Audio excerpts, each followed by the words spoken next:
සිහල herbal super කියලා කියන්නේ ඔය සම්ප්‍රදායික දේශීය නිෂ්පාදන තියෙන තැන්වල තියෙන ඔය බාල ගතිය, කිලුටු ගතිය, පරණ ගතිය නැති හරි ලස්සන තැනක්.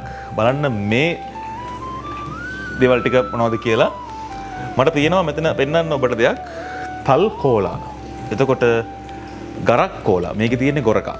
ඒත් එක්කම මේ තියෙනවා නෙල්ලි කෝලා එක. ඉතින් බලන්නකෝ අර වසවිස බොන වෙලාවේ මේ වගේ දෙයක් හරි ලාභයි. රුපියල් 200 ගාණක් වෙන්නේ මේක. හරියටම කිව්වොත් රුපියල් 250ක් වෙන්නේ. ඉතින් බලන්නකෝ ලොකු ඉල්ලුමක් ඇවිල්ලා තියෙනවා. දැන් ඔය මේ තල් එහෙම බොන්න යාපනයේ පැත්ත යන්න ඕනේ නැහැ. මේ පැත්තට ආවට පස්සේ ඔයාලට පුළුවන් මේ ස්ථානට આવොත් මේක මේවා මිලදී ගන්න. ඉතින් මේ ಗುಣ ගොඩක් තියෙනවා.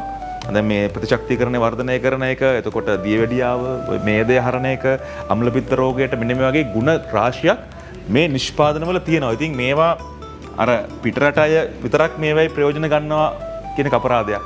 අපේ රටේ මිනිස්සු මේවයි ප්‍රයෝජන ලබා ගන්න ඕනේ. මේ විශේෂයෙන් මේ වගේ නිෂ්පාදන හරි වටිනවා. ඉතින් මේ ස්ථානයේදී මේවා මිලදී ගන්න ඔයාලට පුළුවන්කම තියෙනවා. ඒ විතරක් නෙමෙයි මම දැක්කා දැන් ඔය කාර්යබහුල ජීවන රටාවත් එක්ක අපිට සමහර මේ ගුණදායක දේවල් මිස් වෙනවානේ.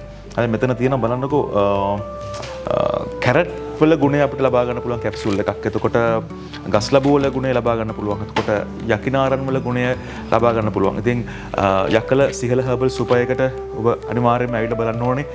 මාදම් මේ කරවිල පෙනිවැල්ගට කහ මේ හැම දෙයකම තියෙන සාරය යක්කල සිහල හර්බල් සුපර් එකට ආවොත් ඔබට බොහොම පහසු විදියට ගන්න පුළුවන්. ඉතින් කියන්න තියෙන්නේ ඇවිල්ලා බලන්න. මොකද මේ දේවල් ඔබේ ජීවිතයට එකතු කර ගැනීම නිරෝගී ජීවන වටපිටාවකට අත්‍යවශ්‍ය දෙයක් වෙනවා මං හිතන්නේ.